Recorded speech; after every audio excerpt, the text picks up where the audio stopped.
네, 여러분 안녕하세요. 김구린입니다. 이제 두 번째 시간인 가이드 앤 팁 시간입니다. 이곳에서는 앞에 보이시는 네 가지에 대해서 이야기하려 합니다. 첫 번째는 웹사이트로 여러분들이 알아뒀으면 좋을 법한 사이트들을 제가 총집합해서 이야기 드릴 거고요. 또 저희 수업의 과제를 위해서 정말 필요한 유료와 무료 에셋들에 대해서 이야기하고 또 저희가 할인 쿠폰을 드리는 유료 에셋도 소개해 드리겠습니다. 또한 여러분들이 작업하실 때 필요한 레퍼런스를 어디서 찾으면 좋을지, 그리고 찾은 레퍼런스를 어떻게 관리하면 좋을지도 이곳에서 추천 사이트와 방법에 대해서 이야기해 드리겠습니다. 두 번째로 하드웨어와 소프트웨어에서는 저희가 작업할 때 사용한 컴퓨터 스펙, 그리고 사용한 소프트웨어의 버전과 이름들 설명해 드리고자 합니다. 그리고 세 번째인 파이프라인 셋링에서는 저희가 그동안 글로벌 스튜디오에서 근무하면서 다양한 작업자들과 함께 협업할 때 아주 효율적인 파이프라인을 구축해서 작업을 해왔는데요. 저희 WAI 수업을 통해서는 저희가 특별히 그런 모든 파이프라인들을 여러분들에게 알맞게 그리고 저희에게도 호환하기 좋게 개발을 했는데 그 부분에 대해서 어떻게 세팅하고 어떻게 활용하면 좋고 또 실제로 저희가 만든 거를 여러분들한테 공유해 주는 시간이 될 겁니다. 그리고 네 번째인 마인드셋에서는 저희가 그동안 공부를 효과적으로 할 수 있었던 비법에 대해서 이야기해 드리려고 합니다. 그런 비법들을 이용해서 여러분들이 앞으로의 수업을 올바르게 활용할 수 있도록 저희가 기본적인 마인드셋에 대해서 이야기해 드리겠습니다. 자, 그럼 첫 번째인 웹사이트 먼저 설명해 드릴게요. 자, 웹사이트에서는 앞에 보이시는 강력 추천 사이트 네 가지를 설명해 드리려고 합니다. 첫 번째로 모션 그래픽 링크라고 해서 제가 여태까지 모션 그래픽을 하면서 정말 리스펙하고 정말 배울 점이 많은 천재 아티스트 분들을 이제 쫙 모아서 이렇게 노션으로 정리한 홈페이지가 있어요. 그래서 여러분들한테도 이 강력 추천 사이트에 있는 모든 링크들을 제가 정리해서 여러분들의 예제 파일에 함께 첨부해서 드릴 테니까 여러분들도 꼭 한번 이 웹사이트에 들어가서 여기에 제가 추천하는 링크들을 시간 날 때 한번 봐주셨으면 좋겠어요. 왜냐하면 제가 작업할 때 가장 크게 성장에 도움이 된 게 정말 지금 인더스트리에서 가장 잘하고 있고 가장 배울 점이 많은 아티스트 분들의 사이트를 통해서 제가 레퍼런스를 분석하고 왜 이분들이 잘했는지 연구하는 과정에서 성장을 많이 했거든요. 그래서 여러분들도 혹시 어떤 분이 제일 잘하는지 아니면 어떤 스튜디오가 지금 제일 핫한지를 궁금하시다면 이 사이트에 접속하셔서 여기서 한 명씩 보면서 여러분들에게 맞는 아티스트를 찾았으면 좋겠습니다. 자, 뿐만 아니라 이 노션 페이지를 제가 여러분들한테 한 분 한 분 소개해 드리기 위해서 라이브로 방송을 했습니다. 근데 그때 아마 뭐 몇백 명 청취자분들이 와셔서 제 발표 내용을 들으면서 저에게 많은 응원을 주셨고, 그리고 지금 이 하고 있는 강의 내용도 제가 스포일러를 살짝 했는데 그것도 굉장히 많은 관심을 받았습니다. 그래서 여러분들이 혹시 쉬거나 이 노션 페이지에 있는 아티스트 분들이나 회사가 궁금하신 분들은 여기에 있는 이 유튜브 방송을 보시고 도움이 되셨으면 좋겠습니다. 다음으로 무료 에셋에 대해서 소개해 드리려고 하는데요. 사실 이 부분이 저희가 고민을 가장 많이 한 부분이에요. 왜냐면 실제 실무 작업을 할 때 저희가 모든 작업을 처음부터 하는 게 아니라 필요한 에셋들을 사서 저희가 변형도 하고 아니면 어떤 에셋은 실제 산 거를 그대로 사용하기도 하는데 에셋을 얼마나 잘 활용하냐가 정말 큰 시간 단축도 할 수 있을 뿐더러 또 퀄리티를 올리는 데 가장 핵심이 될 수 있거든요. 또 수많은 에셋 중에서 어떤 에셋이 좋은 에셋인지 또 선별하는 능력도 굉장히 중요한데 그중에서 여러분들이 활용해 하셨으면 좋을 것 같은 무료 에셋들을 저희가 직접 찾아서 또 이분들에게 직접 저희가 연락을 해서 이 콜로소 저희 수업을 듣는 학생들을 위해서 여러 무료 에셋들을 저희가 직접 전달해 줘도 되냐고 허가를 받은 사이트들입니다. 그래서 앞에 보이시는 그 명단들이 저희가 아트스테이션에 계신 아티스트 분들이고 이분들이 직접 저희 강의를 위해서 후원해 주기로 했습니다. 사실 무료 에셋으로도 사실 충분하게 좋은 아트웍을 할 수 있지만 유료 에셋을 활용하면 정말 고퀄리티의 작품을 만들 수 있습니다. 이 부분도 저희가 여러분들한테 너무 큰 부담을 주지 않고 어떻게 할인할 수 있을까라는 방법을 찾는 와중에 저희가 직접 사용한 에셋에 연락을 해서 저희가 이런 수업을 하는데 수강하시는 학생분들이 부담 없이 혹시 직접 체험해 볼 수 있는 기회가 있었으면 좋겠다 해서 이분들이 흔쾌히 50% 할인 코드를 만들어 주셨어요. 저희는 그중에서 인더스트리얼 존이라는 이분들의 에셋을 사용했는데 앞에 보이시는 인더스트리얼 존 페이지를 누르면 이와 같이 에셋을 소개하는 페이지가 있어요. 딱 봐도 얼마나 고퀄리티인지 그리고 얼마나 많은 자료 유용한 자료가 있는지 보이시죠? 특히 이 빌딩 저희 첫 씬에 인제 빌딩 도시 씬에서도 활용을 했고요. 그리고 제가 만든 실험실 내부에서도 이 맥스쿼드라는 kit배시를 이용해서 디자인을 하였습니다. 이곳에서는 디자인 다양한 기계적인 부품들 있는 것뿐만 아니라 또 사람 캐릭터 디자인도 있어서 여러분들이 메인 캐릭터를 직접 디자인하시게 되겠지만 또 이곳에 있는 디자인 캐릭터들을 활용해서 배경이라든지 아니면 기타 엑스트라들을 표현할 때도 아주 빠르고 손쉽게 만드실 수 있을 겁니다. 그래서 이 에셋을 할인받기 위해서는 먼저 구매 페이지를 가셔서 이렇게 디스카운트 코드 콜로소 50을 입력하면은 구입하실 때 50% 할인된 가격으로 이 에셋을 구매하실 수 있습니다. 그 다음으로는 마크 비전이라는 아티스트인데 이분은 특히 시네어포디에서 기본 기능에 없는 아주 유용한 기능들을 플러그인 형태로 만들어서 판매하고 계십니다. 그리고 특히 저희 수업에서는 앞에 세 번째 보이시는 리스플라인을 써서 특히 저는 그 실험실 벽 쪽에 있는 파이프와 또 여기 실험실 곳곳에 쓰인 전선을 제가 에셋화 했는데 에셋화 할 때 라인에 커브가 들어가는 기능을 리스플라인을 이용해서 유용하게 사용할 수 있었거든요. 그래서 여러분들도 만약에 이 에셋을 똑같이 제작해 보고 싶으신 분은 리스플라인을 50% 할인된 가격으로 구매하셔서 직접 만들어 보시면 좋을 것 같습니다. 자, 이건 역시 저희가 이제 할인 쿠폰을 받았는데 아까 이전과 마찬가지로 콜로소 50을 입력하시면 50% 할인된 가격으로 구매할 수 있습니다. 자, 그 밖에도 실제 실무에서도 가장 많이 사용하고 유용하게 활용하기 좋은 에셋들을 저희가 모았는데요. 여기 앞에 보이시는 이 수많은 에셋들이 저희가 어디서 여러분들이 만약에 그 할인 코드가 없더라도 여러분이 직접 찾아서 해보고 싶은 유용한 소스들이 있나요? 하면은 이 앞에 링크들을 활용하시면 여기서 자기 앱에 맞는 프롭들, 에셋들을 구매하셔서 실제 작품에 활용해 보아도 좋을 것 같습니다. 사실 모든 에셋을 막 다 사면 좋겠지만 아무래도 뭐 프로젝트가 아니고 개인 작업 같은 경우는 금액적인 부담도 크기 때문에 꼭 그 사이트에서 정말 활용한지를 좀 비교를 잘 해보시고 그 다음에 구매하셔서 퀄리티를 빨리 효율적으로 작업하는데 유용했으면 좋겠다는 마음으로 저희가 이렇게 사이트를 정리했어요. 이것도 역시 예제 폴더에 저희가 링크를 함께 첨부할 테니까 한번 하나씩 들어가셔서 보셨으면 좋을 것 같습니다. 특히 이 중에 비탈릭이라는 사이파이 모델링 굉장히 잘하는 아티스트가 있는데 이분 에셋이 굉장히 유명해요. 그래서 많은 아티스트 분들이 이분 에셋을 활용해서 직접 아트웍을 하는데 여러분들도 만약에 사이파이 모델링 중에 굉장히 고퀄리티 그리고 센스 있는 그런 디자인이 되어 있는 에셋 프랍을 쓰고 싶다 그러면 이제 비탈릭 추천드리고 이 3D 스캔 스토어는 저희도 활용했는데 실제 사람의 스캔 데이터이기 때문에 리얼리스틱의 최강이라고 할 수 있죠. 그리고 그 다음에 아트스테이션은 이제 포트폴리오 사이트인데 이따가도 이야기하겠지만 이곳의 마켓플레이스에서 그 아티스트 분들이 직접 만든 에셋들을 되게 굉장히 저렴한 가격으로 구매하실 수 있습니다. 그 CG 트렌더는 모델링 프롭을 구입할 때 자주 사용하고요. 특히 뭐 실제 뭐 실물에서 필요한 뭐 컴퓨터, 마우스, 뭐 모든 뭐 과일 뭐 이런 것들이 여기에 다 있기 때문에 주로 이제 그냥 일반 프롭들을 구매할 때는 이곳에서도 많이 활용합니다. 그 다음에 킷배시 3D는 주로 모델링 중에서도 도시 모델링, 뭐 사이파이 도시, 뭐 과거 도시, 뭐 여러 가지 도시 프롭들을 판매하는 사이트입니다.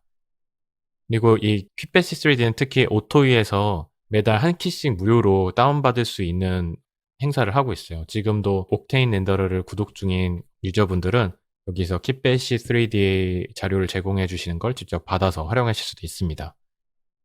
더 픽셀랩은 여러 가지 소스들 에셋을 활용하는데 저는 특히 여기서 연기 소스나 폭발 소스 이런 걸 활용해 봤던 적이 있는 것 같아요. 그래서 미리 VFX에서 베이크된 연기 소스 VDB 같은 거를 활용하고 싶으실 때 여기서 손쉽게 다운받아서 활용할 수 있습니다.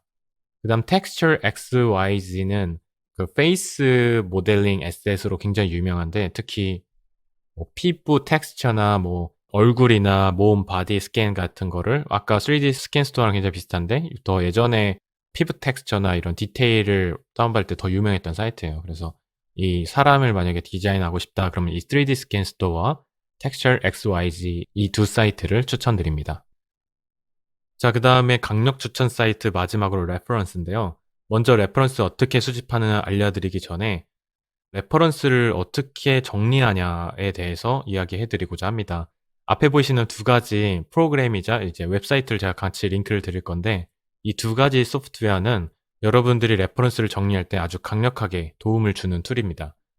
왼쪽에 보이시는 ShareX는 스크린 캡처 툴인데, 그중에서 제가 이 ShareX를 좋아하는 이유는 바로 GIF와 MP4 캡처가 가능해요. 그래서 아무래도 뭐 "이쪽 부분에 이런 수정을 했습니다."를 간략하게 보여줄 때, 비교를 보여줄 때 전 여기서 GIF나 MP4로 캡처해서 영상으로 자주 공유하기도 하고, 또 뿐만 아니라 제가 그 캡처하는 부분에서 한번 여기서 해 볼게요.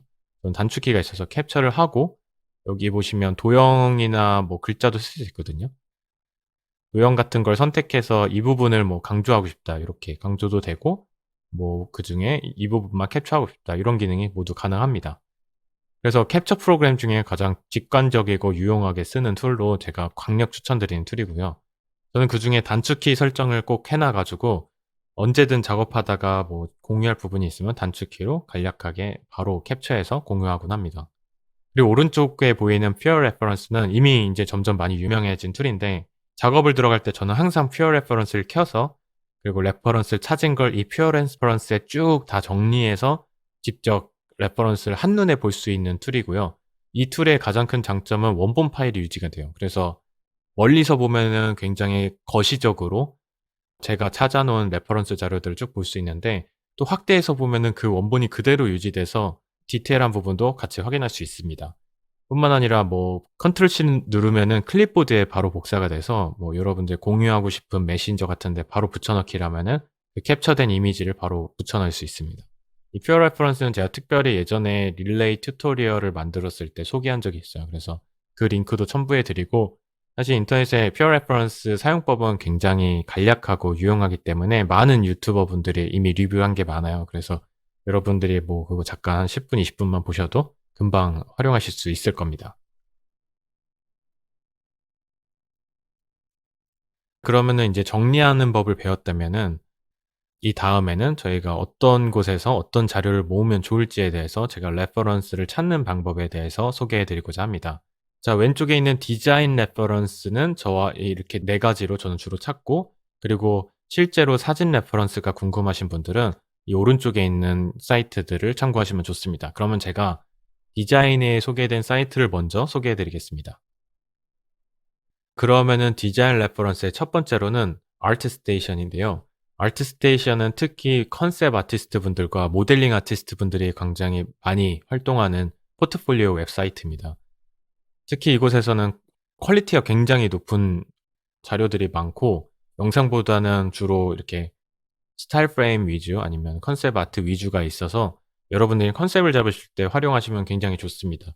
그리고 트렌딩이라는 곳이 있어서 퀄리티 높은 작품에 대한 시야를 넓히셨으면 좋겠습니다. 특히 여기에서 제가 가장 추천드리고 싶은 게 마켓플레이스인데, 아까 유료 에셋 사이트에서도 소개해 드렸듯이 이곳에 정말 많은 아티스트 분들이 자신이 유용하게 사용하고 자신이 직접 만든 에셋을 판매하고 있습니다. 가격이 아무래도 할인도 굉장히 많이 들어가고, 다른 에셋 사이트들에 비해서 저렴한 데에 비해서 굉장히 활용도가 많은 에셋들이 판매하고 있어요.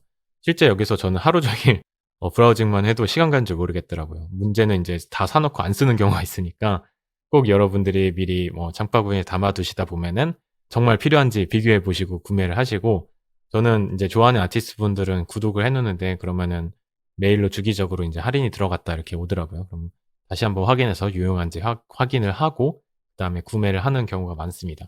어쨌든 아트스테이션은 그만큼 여러분들의 눈을 높여 주기도 하고 여러분들의 아주 유용한 에셋들을 판매하기 때문에 실제 저희 작품에서도 많이 사용됐던 사이트여서 여러분들한테도 강력하게 추천드립니다. 자, 두 번째 디자인 레퍼런스로 빼놓을 수 없는 것이 바로 비헨스인데요. 비헨스는 특히 디자이너 분들한테 굉장히 유명한 포트폴리오 사이트입니다. 여기에 저는 이렇게 탐색을 눌러서 3D 아트를 눌러서 3D 아트가 관련된 포트폴리오들을 거의 인제 저는 매일 아침 일과예요. 여기에서 이렇게 브라우징하면서 좋은 작품들을 제 인제 저만의 컬렉트에다가 수집을 해 놓고, 나중에 실제 작업에 들어갈 때 제가 예전에 찾아 놨던 걸 쭉 한번 보면서 이 작업에 필요한 레퍼런스가 없는지 서치하곤 합니다. 이곳은 지금 어도비 소유로 돼 있어서 실제 어도비 어카운트를 이용해서 여기서 자료 서치도 가능하시고, 또 포트폴리오 만들 때 여기와 동기화가 돼 있으면은 바로 홈페이지도 제작을 할 수 있어요. 물론 홈페이지를 만들기 위해서는 이제 어도비 포트폴리오 구독을 해야 되지만, 여기서 이미 여러분이 무료로 비엔스에 인제 자기 작품을 업로드를 하고 있었으면 바로 동기화돼서 비엔스에 있던 포트폴리오들을 자기 홈페이지로 옮길 수 있는 기능도 있습니다. 특히 여기에서 인제 가장 매력적인 점이 featured인데요. 이렇게 잘한 작품들을 제작진 측에서 아니면 여기 채널 측에서 픽을 해서 좋은 작품을 많은 사람들한테 추천하는 기능을 하고 있어요. 실제 저희는 이제 배지라고 표현하는데, 특히 이 배지도 이런 장르마다 있어 가지고 여기 보시면 여러 가지 장르별로 배지가 존재하는데, 이 비엔스 배지가 이 중에서도 비엔스가 직접 뽑은 배지라서 굉장히 귀하고, 이게 얼마나 있냐에 따라서 이 아티스트가 얼마나 잘하고 있는지를 증명하는 자료이기도 하거든요. 그래서 자기 작품이 여기에 올렸는데 어느 날 비엔스 딱지를 받았다 그러면 굉장히 아주 기분 좋은 일이죠. 특히 저희 작품 WAI도 이곳에 포트폴리오 올렸는데 바로 다음 날 비엔스 딱지를 받았더라고요. 저는 제 개인 작업 에이시메털이랑 이 WAI 작품이 비엔스 딱지를 받아서 지금 두 개를 갖고 있는데, 실제 작업해서 여기에다 올리면서 제 작업물들이 비엔스를 많이 받으면은 그만큼 '내가 잘하고 있구나.' 이런 걸 확인해 주기도 하는 아주 유용한 사이트입니다. 여러분들도 작업하신 거를 비엔스에 꼭 이렇게 올려서 피처드 되는 경험도 해 보셨으면 좋겠습니다. 자, 세 번째 디자인 레퍼런스 사이트로 샷덱을 추천해 드리고 싶은데요. 샷덱은 특히 영화에서 나오는 프레임들을 캡처해서 이곳에서 확인할 수 있는데요. 여기서 가장 좋은 점은 저는 디테일 포로 인포를 확인할 수 있습니다. 그러니까 이 샷이 어떤 앵글로 찍은 거고, 어떤 감독이 찍었고, 어떤 시네마토그래퍼가 찍었는지, 그리고 여기에 왼쪽에 보이시면 지금 제가 장르별 아니면 시대별을 카테고리가 굉장히 잘 돼 있어서, 제가 막 따뜻한 톤을 하고 싶다, 사이파이물을 하고 싶다, 그럼 바로 여기서 체크하면은 영화의 장면들을 바로 여기서 확인할 수 있습니다. 저는 레퍼런스 중에 가장 고퀄리티 레퍼런스라고 뽑는다면 바로 영화라고 항상 얘기하는데, 이 샷덱이 나오고 나서 저는 정말 활용을 많이 했어요. 특히 샷덱 사이트에서 저는 항상 좋은 작품들을 먼저 찾은 다음에 그다음 비엔스 아니면 다른 포트폴리오 사이트에서 제가 수집을 하곤 합니다.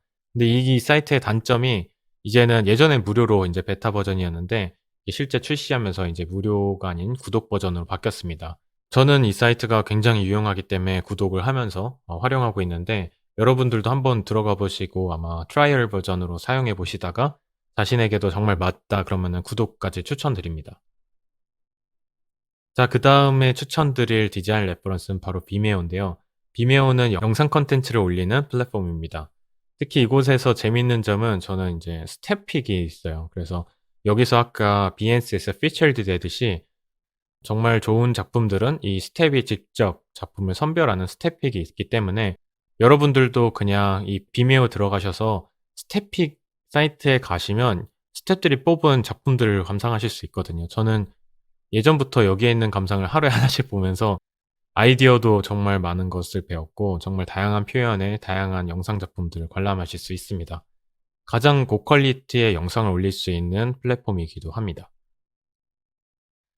이제부터는 리얼리스틱 레퍼런스 사이트입니다. 첫 번째 리얼리스틱 레퍼런스 사이트로 저는 핀터레스트를 추천드리고 싶습니다. 실제 사진을 가지고 레퍼런스를 또 찾는 게 굉장히 중요한데요. 앞에서는 인제 디자인으로 좋은 디자인을 찾았다면, 이곳에서는 직접 만들 씬에 들어가는 실제 사진을 찾는 곳입니다. 특히 이곳의 장점은 일단 검색하기 굉장히 편하거든요. 그냥 여러분들이 찾고 싶은 자료를 영어로 검색하시면 이곳에서 아주 굉장히 방대한 양의 자료를 찾으실 수 있을 거예요. 뿐만 아니라 여긴 more like this라고 해서 아래쪽에 보시면 제가 클릭한 이미지와 굉장히 흡사한, 저한테 핀터레스트가 추천해 주는 이미지들이 뜹니다. 그리고 아주 인터레스팅한 이 사이트의 강점은 more ideas라고 해서 이렇게 돋보기 버튼을 누르면 제가 찾은 이미지의 일부 구간을 이렇게 네모 표시하면 그 구간에 들어간 이미지를 또 검색해 줍니다. 실제로 이런 레퍼런스에서 이 부분에 뭐 예를 들어 쓰레기통인데 이걸 뭐라고 검색해야 될지 모르겠다 하면은, 이 부분에 네모 마킹을 하면은 이 부분에 해당하는 또 다른 레퍼런스가 바로 오른쪽에 이렇게 검색되기 때문에 실제로 저는 이걸로 제 실험실 구간을 꾸밀 때 실제 서랍 부분을 제가 뭐라고 검색해야 될지 몰랐는데 다른 이미지를 검색하다가 그 서랍을 발견하고 그 서랍 부분을 요렇게 네모 마크를 해서 검색을 다시 찾을 수 있었던, 그리고 그게 뭐라고 부르는지도 알 수 있었던 그런 경험이 있었어요. 여러분들도 이 핀터레스트를 통해서 꼭 실물 자료는 여기서 활용해 보시면 굉장히 유용하게 여러분들이 찾고자 하는 이미지를 찾으실 수 있을 겁니다. 그다음에 빼놓을 수 없는 게 바로 구글인데요. 구글에서는 일단 가장 큰 장점은 바로 검색하기 쉽고 방대한 양이라는 겁니다. 이곳은 역시 세상에 있는 거의 모든 이미지가 검색되기 때문에 이곳에서만 검색해도 모든 이미지를 찾을 수 있습니다. 여기에 장점으로는 이제 검색한 이미지가 클릭하게 되면은 이미지가 원래 어디 웹사이트에 기재되었는지 원본 링크가 나오기 때문에 또 원본 링크로 들어가서 이 이미지가 어디에 관한 건지 더 추가적인 내용도 확인하실 수 있는 장점이 있습니다. 그다음 리얼리스틱 레퍼런스로는 유튜브를 추천드리고 싶은데요. 유튜브는 여러분 뭐 아시다시피 영상을 올리는 플랫폼이고 저는 이곳에서 항상 영상으로 된 레퍼런스를 찾곤 해요. 왜냐면 이미지로 되면은 이 순간의 이미지만 확인할 수 있지만 이 유튜브를 통해서는 제가 찾고자 하는 대상이 어떻게 움직이고 어떤 환경에 있는지 영상으로 확인할 수 있는 장점이 있습니다. 가장 큰 장점은 아무래도 아주 찾기 쉽다는 거, 그리고 자료량이 굉장히 많다는 거라고 할 수 있습니다. 자, 이렇게 지금까지 웹사이트에 대해서 소개를 했는데 이제 두 번째로 하드웨어와 소프트웨어 시간입니다. 이곳에서는 저희가 어떤 소프트웨어를 썼고 어떤 하드웨어를 사용하였는지 소개해 드리겠습니다. 자, 첫 번째로 하드웨어로 저희가 실제 작업할 때 사용한 컴퓨터 스펙이 이 앞에 보이시는 화면입니다. 다른 스펙보다 저희 작업에 가장 중요한 거는 CPU, 그래픽 카드, 램인데요. 굉장히 고사양의 컴퓨터를 활용하고 있어요. 그래서 많은 분들이 저희가 어떤 스펙으로 작업하는지 궁금해 하셔서 이 부분에 미리 여러분들한테 저희는 이런 스펙으로 작업을 했습니다라고 이야기하고 싶었습니다. 자, 그리고 저희가 추천하는 권장 하드웨어 사양인데요. 그 옥테인 렌더러 같은 경우는 CPU를 통해서 렌더링을 작업하지 않기 때문에 CPU는 이제 여러분들의 계산 과정이나 아니면 프로그램을 돌릴 때 얼마나 빨리 돌아가는지를 좌우하는 기능이고, 사실 성능은 엄청나게 절대적이진 않지만 좋으면 좋을수록 퍼포먼스가 잘 나옵니다. 옥테인 시간은 다만 여러분들이 기억하실 거는 옥테인 렌더 시간과는 크게 작용하지 않는다는 점 알려드립니다. 그리고 그래픽 카드 같은 경우는 엔비디아 지포스 계열을 추천드리고요. 그리고 VRAM이 10기가 이상인 것을 꼭 확인하셨으면 좋겠습니다. 실제 작업하다 보면 10기가 이하로는 고퀄리티의 작업을 하기가 쉽지 않거든요. 그러면은 업그레이드도 고려하셔야 될 것 같습니다. 그리고 옥테인 렌더러 같은 경우는 실제 스피드를 체크하기 위해서 옥테인 배치 점수가 있는데 그곳에서 인제 자기 컴퓨터 스펙에 어느 정도 퍼포먼스가 나오는지 확인할 수 있거든요. 그중에서 평가표에서 300점 이상대의 그래픽 카드를 추천드립니다. 그리고 램의 경우는 저희는 64GB 이상을 추천드리고 있는데요. 특히 어떨 때 중요하냐면 기본적으로 로드하는 속도에서 가상 메모리이기 때문에 얼마나 빨리 불러오냐를 램이 권한할 때가 굉장히 많아요. 그리고 옥테인에서 VRAM만큼 램에서도 같이 사용되기 때문에 그래픽 카드 여러 개를 갖고 계신 분들은 특히 램의 용량이 절대적으로 필요합니다. 뿐만 아니라 램은 특히 애프터 이펙에서 굉장히 많이 활용하는데 램 프리뷰라고 해서 저희가 0 번을 누르고 실제 영상으로 컴프를 확인할 때 이 영상 소스를 램에다 저장하기 때문에 그만큼 램 용량이 굉장히 중요합니다. 그래서 저희 같은 경우도 아까 128 램을 사용하고 있었고 여러분들도 64 기가바이트 이상은 돼야 고퀄리티 작업을 하실 때 편리하실 겁니다.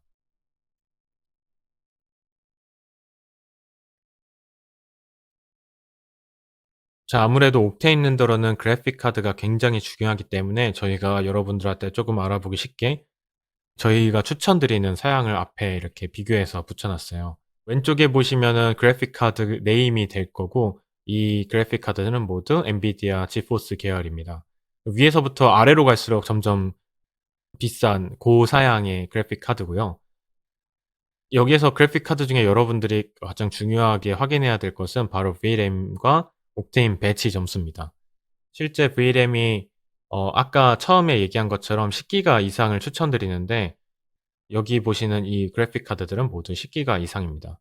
특히 최근 나온 3090, 3090 Ti 그리고 가장 최근 나온 4090, 4080 때는 VRAM 기가가 뭐 16기가 이상으로 굉장히 넉넉한 VRAM 볼 수 있어요. 실제 제가 고퀄리티 작업할 때 저는 현재 11기가, 12기가로 사용하고 있는데 주로 인제 4K 텍스처들로만 구성해서 샷을 꾸미고 있고 8K 텍스처가 많으면 씬이 무거울 경우에는 인제 씬이 안 돌아가는 경우가 굉장히 많아요. 그래서 요즘에 나온 그래픽 카드 같은 경우는 이렇게 VRAM 용량이 굉장히 넓어서 고퀄리티의 이미지 텍스처도 활용할 수 있는 게 장점입니다. 대신 다만 제가 경험해 본 바로는 어떤 작업자는 이렇게 24기가바이트를 쓰고 어떤 작업자는 이렇게 VRAM이 12기가 이하인 작업을 하면은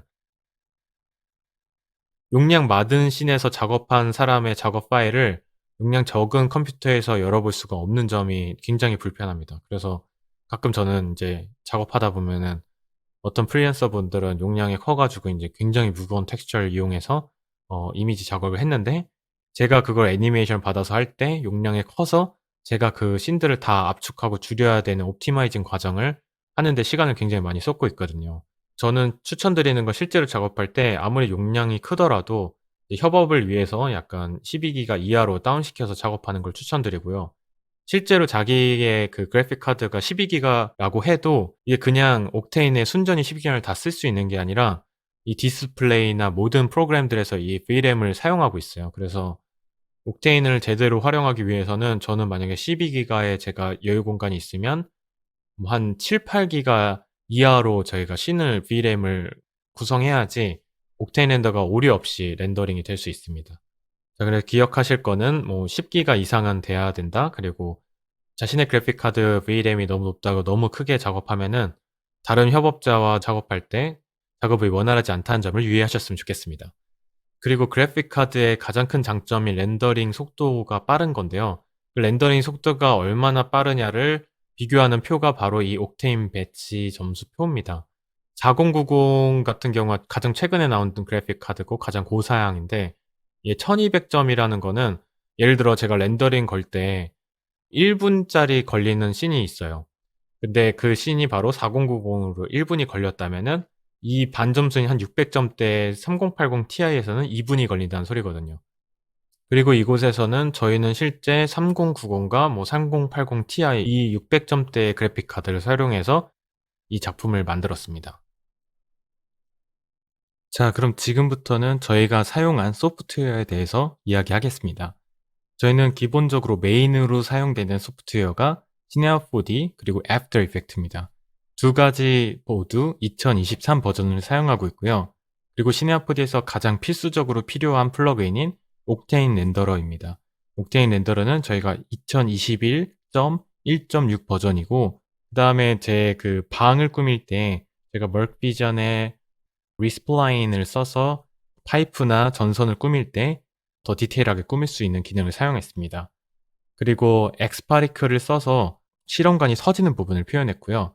그리고 애프터 이펙트에서는 FX 콘솔, 그 VC 컬러 바이브런스 이건 모두 비디오 코파일럿에서 무료로 받을 수 있는 플러그인이고 그리고 레드 자이언트의 매직 블러잇은 맥스원 구독 중이시라면은 이 플러그인을 받아서 사용할 수 있는데 특히 룩스라고 저희가 후반 보정할 때 많이 사용합니다. 그리고 사파이어는 제가 후반 보정할 때 가장 많이 사용하는 기능들이 많은 플러그인인데 이 플러그인도 사용하고 그리고 마지막으로 닛비디오의 리듀스 노이즈를 사용했습니다. 실제 시네마 4D AI 디노이저로도 안 되는 부분을 노이즈를 줄일 때 후반에서 줄이는 방법으로 이 닛비디오 리듀스 노이즈를 사용하곤 합니다. 그래서 저희 수업에서도 지금 보시는 이 소프트웨어와 이 플러그인들을 사용했다는 점을 알아두시고 함께 수강하시면 되겠습니다. 자, 추가적으로 저희는 마블러스 디자이너를 사용했는데 특히 캐릭터의 의상을 마블러스 디자이너 10으로 제작하였습니다. 여러분들은 10 이상 버전을 사용해서 실습하실 수 있습니다. 그리고 캐릭터 모션 캡처를 위해서 저희가 엑스센스라는 툴과 그리고 실제 소프트웨어를 사용했는데 이 부분은 여러분들한테 부담을 드리지 않기 위해서 저희가 모션 캡처로 저장된 데이터를 여러분들한테 공유해 드릴 테니까 여러분들은 이 파일, 이 소프트웨어가 없어도 함께 실습을 진행할 수 있습니다. 자, 그리고 추가적으로 저희 수업에 이 5가지 소프트웨어가 사용되었는데 저희가 샷 테이커를 만들기 위해서 노션을 사용하였고요. 네, 아이데이션 단계에서 미로를 사용했고 동기화 작업을 위해서 드롭박스, 그리고 아까 말씀드린 자료 정리와 자료 캡처를 위해서 퓨어 레퍼런스와 쉐어 X를 사용하였습니다. 자, 그럼 지금부터 저희가 협업할 때 가장 중요한 파이프라인 세팅에 대해서 이야기하겠습니다. 자, 파이프라인 셋업에서는 저희가 다양한 것을 이야기할 텐데요. 그럼 첫 번째로 동기화 작업인 드롭박스에 대해서 이야기하겠습니다. 저희가 실제 작업할 때 서로 거리적으로 떨어져 있으면서도 불구하고 서로 동시간적으로 작업할 수 있었던 비결이 바로 이 드롭박스 동기화 덕분이었습니다. 이게 동기화를 하니까 서로 작업했을 때 업데이트된 내용을 바로바로 확인해서 수정할 수 있고 서로 피드백을 줄 수 있었습니다. 특히 드롭박스의 가장 큰 장점 중에 하나가 오류난 파일을 백업할 수 있습니다. 그래서 실수로 파일이 뻥 나서 열리지 않는 상황일 때 자동으로 백업할 수 있는 기능이 있습니다. 그리고 저희가 실제 이 작업할 때 비즈니스 계정을 사용했는데 비즈니스 계정에는 용량 제한이 없기 때문에 많은 샷을 작업할 때 렌더 패스들이 상당히 많이 나오고 용량도 굉장히 컸는데 무제한으로 용량이 늘어나서 저희가 하드의 용량이 없이 작업을 원활하게 할 수 있었습니다. 또 다른 장점으로는 저희가 어떤 파일을 외부에 공유할 때 뮤지션들이나 저희 콜로서 측에 공유할 때 바로 우클릭해서 드롭박스 링크를 만들면 원본 파일을 다른 사람한테도 외부에 공유할 수 있는 기능이 있어서 그 기능을 굉장히 많이 사용했습니다.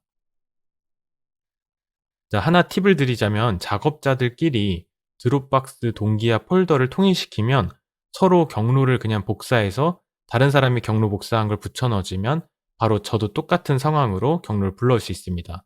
저희는 모두 다 같이 D 드라이브에 드롭박스 폴더를 만들어서 경로를 복사해서 서로 공유해서 훨씬 더 작업할 때 원활할 수 있었습니다.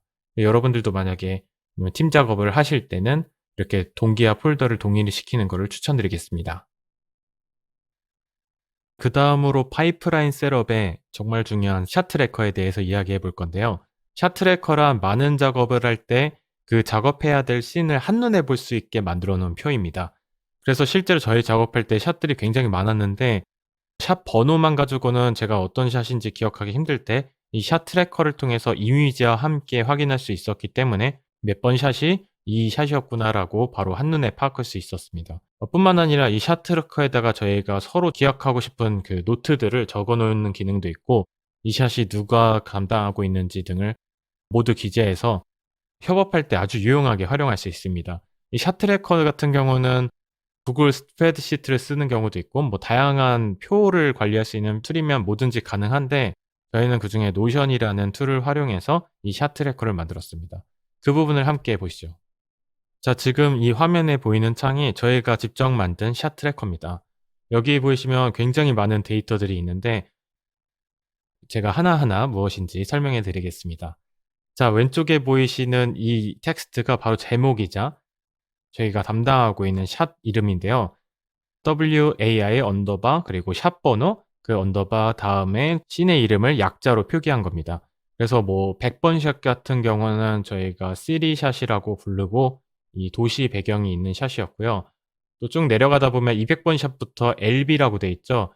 저희가 일단 100번대의 샷들은 주로 이렇게 통일해서 시리 샷들을 100번이라고 했고 또 200번대의 샷들은 저희가 실험실 구간을 200번대로 했습니다. 라보토리의 약자인 LB를 이용해서 WAI 프로젝트 네임 언더바 그 다음에 샷 번호 언더바 그 다음에 그 샷이 담당하고 있는 씬에 대한 이름 약자를 이렇게 써서 저희가 샷 트래커를 완성하였습니다. 이 샷 트래커에 보면은 실제로 썸네일이 들어가고요. 그 다음에 씬 이름이 들어가고 또 그 씬을 담당하고 있는 아티스트가 누군지 아티스트 이름이 들어가고요. 그리고 그 각각의 샷들이 어느 정도로 작업이 진행되고 있는지 볼 수 있는 프로세스가 있습니다. 또한 그 프로세스에서 저희가 지금 어떤 상태인지 렌더 상태인지 프리뷰 상태인지를 확인할 수 있고요. 또 노트를 통해서 그 샷이 어느 정도 됐다 서로 주고받을 때 이 노트에다 간략하게 기재하곤 했습니다. 그리고 각 샷마다 필요한 데이터가 충분히 있는지 부족한 부분이 있는지 아니면 필요 없는 건지 이렇게 모션 캡처 같은 경우는 3D샷에서는 모션 capture가 필요 없구나. 그리고 지금 뭐 210 번, 220번 샷의 경우는 새로 업데이트가 필요하고, 그리고 나머지 뭐 300번 때부터 이쪽 360번 때는 이미 작업이 완료됐다는 걸 확인할 수 있죠. 모션 캡처와 마찬가지로 애니메이션이 지금 어느 정도 진행됐는지 표기하는 구간도 있어서, 뭐 예를 들어 100 번에서 120번 같은 경우는 이미 애니메이션이 완료된 상태고, 또 200번 샷 같은 경우는 아직 시작하지 않았다. 아니면 여기 in progress에는 이미 지금 진행하고 있고 디벨롭 중이다라고 표시해서 서로 각자 샷이 어떻게 진행되고 있는지 확인할 수 있습니다. 자, 모캡부터 저 렌더 구간까지는 모두 이렇게 클릭해 보시면은 같은 셋ting으로 돼 있어요. 그래서 필요 없는 상태, 아니면 작업이 진행되지 않았다, 아니면 제작 진행 중이다, 아니면 업데이트가 필요하다, 업데이트 됐다, 그리고 완료됐다, 이런 식으로 표기해서 각 샷을 클릭해서 지금 뭐 바꾸면은 각 샷에 맞게 업데이트를 이곳에서 하면은 서로 이곳이 공유하기 때문에 한눈에 알아볼 수 있는 장점이 있습니다. 실제로 실무에서 작업할 때도 이 부분이 굉장히 유용하게 활용되는데, 특히 디렉터나 작업자들이 작업할 때 이 디렉터는 정말 많은 샷을 다양한 아티스트와 작업도 하고, 또 동시에 가끔 여러 프로젝트를 진행하는데, 이런 샷 트래커를 통해서 지금 놓치는 부분이 없는지, 아니면 어느 정도 진행됐는지, 지난번에 줬던 피드백이 뭐였는지를 확인할 수 있습니다. 저희가 노션으로 이렇게 샷 트래커를 만들었을 때 장점이 바로 다양한 형태로 이 같은 표를 변형해서 볼 수 있는데요. 지금 위에 보시면 표라고 돼 있고 갤러리라고 돼 있는 부분이 있어요. 갤러리를 한번 클릭해 보겠습니다. 자, 갤러리 클릭하니까 이렇게 각 샷의 대표 이미지들이 이렇게 보이게 되죠. 그래서 110 번대 샷이 3 샷이고 이 샷을 보는구나, 아니면은 205 번대 샷은 곰팡이 샷이었구나, 이런 거를 이미지와 함께 샷을 트래킹할 때 아주 유용합니다. 이게 장점이, 이 표에서 업데이트가 되면 동시에 이 갤러리, 그다음에 캘린더에서도 업데이트가 돼요. 그래서 이런 거를 노션에서는 이렇게 데이터베이스 테이블을 만들어서 다양하게 활용할 수 있는 기능을 지원하고 있습니다. 참고로 이 표를 통해서 제가 한번 갤러리를 만들어 볼게요. 지금 제거해 보고, 갤러리를 제거해도 여기 이 표가 남아 있기 때문에 그 갤러리는 인제 이 표를 어떻게 보냐의 차이지 실제로 사라지는 게 아닙니다. 그래서 만약에 이 표를 다른 방법으로 보고 싶다, 그럼 여기 플러스 버튼을 누르셔서 지금 새 보기라고 돼 있는데 이 부분을 한번 바꿔 볼게요. 이 부분을 클릭해서 보기 편집을 누르시면은 표가 아니라 레이아웃을 한번 다양하게 바꿀 수 있는 기능을 지원하는데, 이번에 갤러리를 바꿔 보겠습니다. 자, 이제 갤러리로 바꾸니까 이렇게 샷들을 바로 이미지와 함께 확인하기 좋은 상태가 됐는데, 지금 문제가 이름 순으로 정렬이 돼 있지 않아 조금 불편한데요. 이것을 한번 이름 순서대로 바꾸는 법을 알려드리겠습니다. 이 갤러리의 우측 상단에 보면 필터, 정렬, 돋보기 점점점 버튼이 있는데, 정렬 버튼을 눌러주세요. 그 다음에 정렬 버튼을 샷 네임으로 바꿔보겠습니다. 자, 샷 네임으로 바꾸면 여기 표 캘린더 갤러리 아래쪽에 보면 이렇게 샷 네임이라는 게 생기고, 이걸 클릭해 보면은 오름차순으로 할지 내림차순으로 할지 선택하실 수 있습니다. 자, 그럼 오름차순으로 하면은 이와 같이 샷 네임별로 네임 순서대로 이렇게 처음부터 가장 뒤쪽 번호의 샷은 뒤쪽으로 정렬되는 것을 확인할 수 있습니다. 그럼 여기서 조금 더 정렬을 원해서, 저 같은 경우는 이렇게 시리 샷과 뭐 레베토리 이렇게 씬별로 묶고 싶다, 이럴 때는 표에서도 보면은 저희가 씬이라는 테이블을 만들어서 이곳이 각 샷이 어떤 씬에 해당되는지 이렇게 묶어 놓은 공간이 있는데요. 갤러리에서도 마찬가지로 씬별로 묶어서 볼 수 있습니다. 갤러리로 다시 이동하시고 여기 점점점 버튼을 누른 다음에 그룹화라는 버튼을 눌러서, 지금 그룹화가 없음으로 되어 있는데 이 부분을 씬으로 한번 묶어 보겠습니다. 씬으로 묶게 되면은 abstract은 AB샷 이런 식으로, 그리고 CD샷이었던 CT는 이런 식으로 CT끼리 묶이고, 여기 보면 캘린더라는 부분도 같이 묶여 있어요. 사실 저희가 이 표에 사용된 모든 것들이 바로 이 갤러리 그룹화에서도 생기는데, 실제 캘린더에는 이미지가 없고 저희 샷이 필요 없기 때문에 이 부분을 지워 보도록 하겠습니다. 여기 점점점 버튼을 눌러서 숨기기를 누르면은 자연스럽게 저희가 필요한 부분만 남길 수 있습니다. 마찬가지로 이렇게 테이블도 필요 없으니까 숨기기, 그리고 숨기기 누르면은 저희가 원하는 샷 씬별로, 이렇게 샷 정리가 되는 것을 확인할 수 있습니다. 자, 이렇게 샷 트래커를 만들어서 다양한 샷을 각자 다르게 작업할 때 그 샷에 맞은 업데이트를 서로 공유함으로써 원활한 작업 파이프라인을 구축할 수 있습니다. 여러분들도 만약에 협업을 하시거나 혼자 개인 작업을 할 때 체계적으로 작업하시고 싶으신 분들은 노션에서 데이터베이스 테이블을 만들어서 한번 활용해 보시기를 추천드립니다. 자, 그럼 지금부터 시네마 4D로 드디어 넘어가서 저희가 자주 사용하는 기능들을 자신에 맞게 레이아웃하는 방법과 저희가 만든 레이아웃을 설치하는 방법을 알려드릴 거고, 또 옥테인 렌더 셋팅을 어떻게 하는지, 그리고 시네마 4D 파일명을 어떻게 하고 저희가 관리해야 될 수많은 샷들을 어떻게 하면 편리하게 폴더 관리할 수 있는지, 그리고 마지막으로는 저희가 이 모든 세팅을 매번 시네마 4D를 킬 때마다 세팅해야 되는 게 아니라 시네마 4D 기본 디폴트 씬으로 만드는 방법에 대해서 이야기해 보겠습니다. 자, 그럼 거두절미하고 시네마 4D로 이동하겠습니다.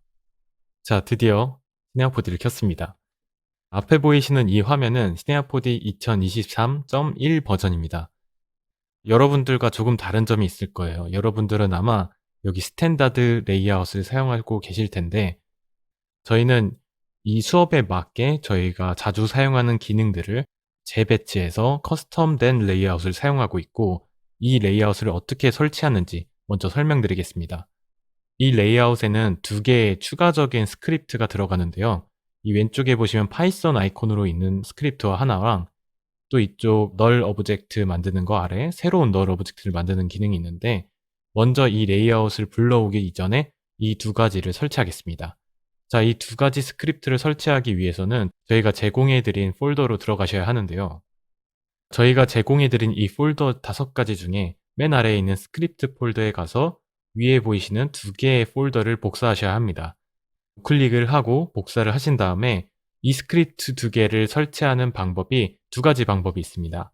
하나는 시네마 4D Preference에 있는 폴더에 설치하는 것과, 또 다른 하나는 Program Files 시네마 4D 설치된 폴더에 설치하는 방법입니다. 그럼 첫 번째 방법인 Preferences에 들어가서 설치하는 방법을 알려드리겠습니다. Edit을 누르시고요. Preferences를 누르고 그 다음에 Preferences 폴더를 누르면은 시네마 4D가 설치되어 있는 앱 데이터 안에 있는 폴더들이 보이게 됩니다. 저희는 바로 이 맥스온 시네마 4D 2023 버전에 들어가서 라이브러리라는 폴더에 들어가겠습니다. 이곳에 가면 스크립트라는 폴더가 있고 이곳에 붙여 넣어주시면 됩니다. 만약에 여러분들이 이 스크립트라는 폴더가 없으면 새로 만들기로 폴더를 작성하시면 됩니다. 자, 저는 이미 설치되어 있기 때문에 이와 같이 스크립트가 있는 모습을 보실 수 있고요. 이 스크립트가 설치된 것을 확인하기 위해서는 익스텐션을 가야 하는데, 여러분들이 스크립트를 붙여 넣으신 다음에 꼭 시네마 4D를 재접속하셔야 합니다. 처음에 시네마 4D가 로딩될 때 새로운 스크립트를 읽기 때문에 미리 여러분이 시네마 4D를 켜두시면은 아마 업데이트가 안 될 거예요. 그래서 지금 여러분들은 설치한 다음에 껐다가 다시 켜고, 이 스크립트가 설치된 것을 확인하기 위해서는 익스텐션에 가셔야 합니다. 익스텐션 안에 유저 스크립트를 가시고 유저 스크립트를 또 가시면 이와 같이 두 개의 설치된 폴더명과 똑같은 파일을 확인하실 수 있습니다. 자, 이렇게 폴더명이 제대로 나오신다면 여러분들은 스크립트를 제대로 설치한 게 맞습니다.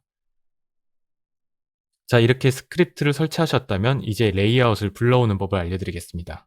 저희가 제공해드린 예제 파일 중에 상위 폴더로 가서 레이아웃 폴더로 들어가겠습니다.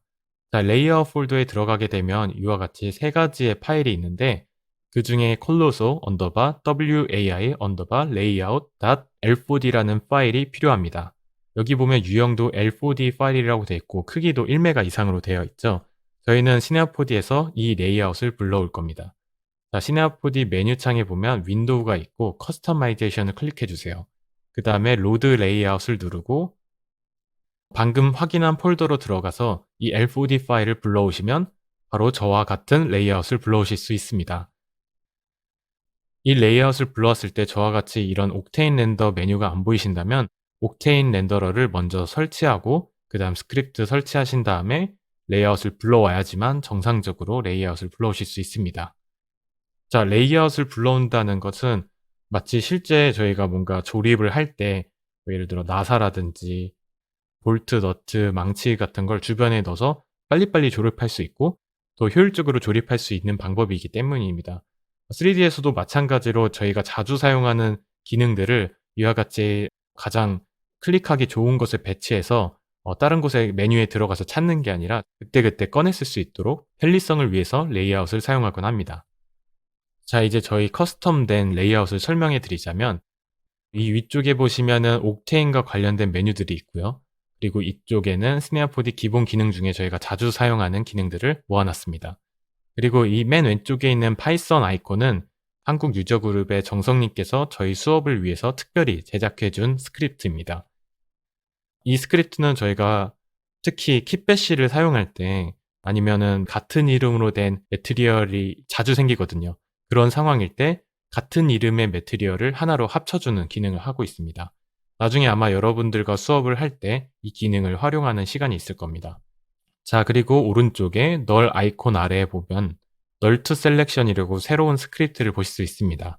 이 스크립트는 여러분들이 오브젝트가 있을 때 그냥 널을 누르면 좌표가 000인 점에 널이 생성되지만 이 널 투 셀렉션을 클릭하게 되시면 여러분들이 마지막에 선택한 액시스 위치에 널이 생성되게 됩니다. 간단히 보여드리기 위해서 제가 이 큐브를 만들고 에디터블을 하겠습니다. 그 다음에 아무 포인트나 예를 들어 제가 이곳에 널을 만들고 싶다. 그럴 때는 이 포인트를 잡고 포인트여도 좋고 면이 될 수도 있고 스플라인이 될 수도 있습니다. 어쨌든 이 액시스 위치에 널을 생성하고 싶으면 그냥 널 말고 이 아래 새로 생긴 널 투 셀렉션을 클릭하게 되시면 바로 이 위치에 널이 생성되게 됩니다. 특히 저는 이 기능을 카메라를 만들고 카메라 포커스를 제가 원하는 포인트에다가 초점을 잡고 싶을 때 간단히 사용하곤 합니다. 예를 들어서 옥테인 카메라를 만들 때도 여기 간편하게 저희가 만든 레이아웃에서 꺼내서 클릭하면 바로 만들어지고 이 포커스 위치에다가 방금 새로 생긴 널 투 셀렉션으로 드래그해서 넣으시면은 바로 이 카메라 포커스가 바로 이 널로 맞춰지게 되는 겁니다. 자, 지금 이렇게 레이아웃을 만드셨어도 시네어포드를 껐다 켜게 되면 이 레이아웃은 원래 초기 상태로 넘어가게 됩니다. 그것을 방지하고 여러분들이 처음 킬 때마다 이 레이아웃으로 시작하고 싶으시다면 자, 위쪽의 메뉴에서 윈도우즈를 클릭하시고 커스터마이제이션, Save as Startup 레이아웃을 클릭하셔야지만 앞으로 이 스타트업 시네어포드를 킬 때마다 저희가 지정한 마지막 이 레이아웃으로 시작되게 됩니다. 자, 그럼 지금부터는 시네어포드 옥테인 렌더 셋링을 어떻게 하는지 함께 시작해 보겠습니다.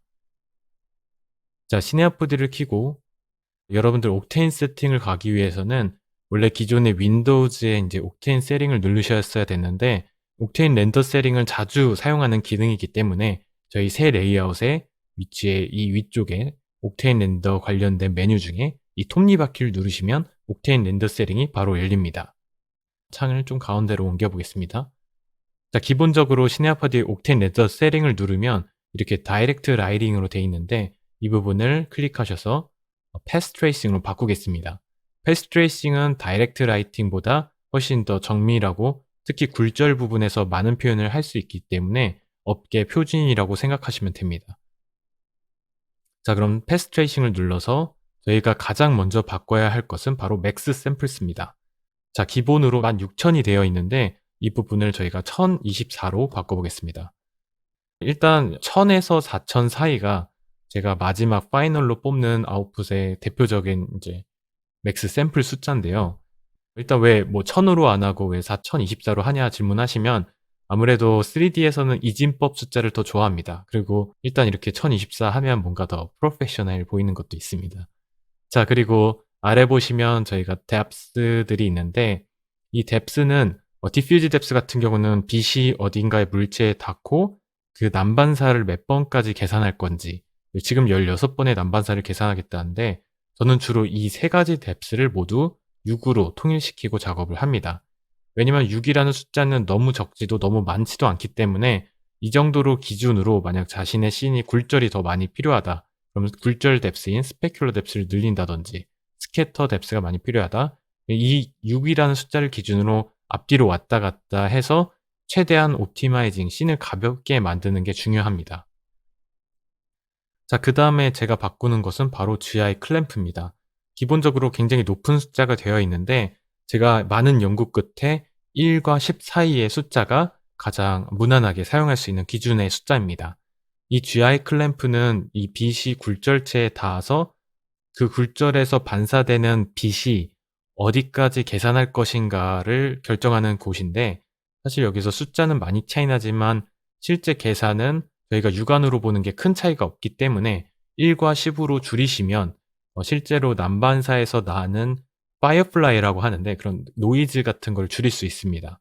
그 노이즈를 줄이는 다른 방법으로 만약에 1이나 10이랑 했는데도 불구하고 노이즈가 많이 생긴다, 그럴 때는 0.05 정도 저는 커스틱 블러에 난반사 부분에 블러를 주는 기능을 올리기도 합니다.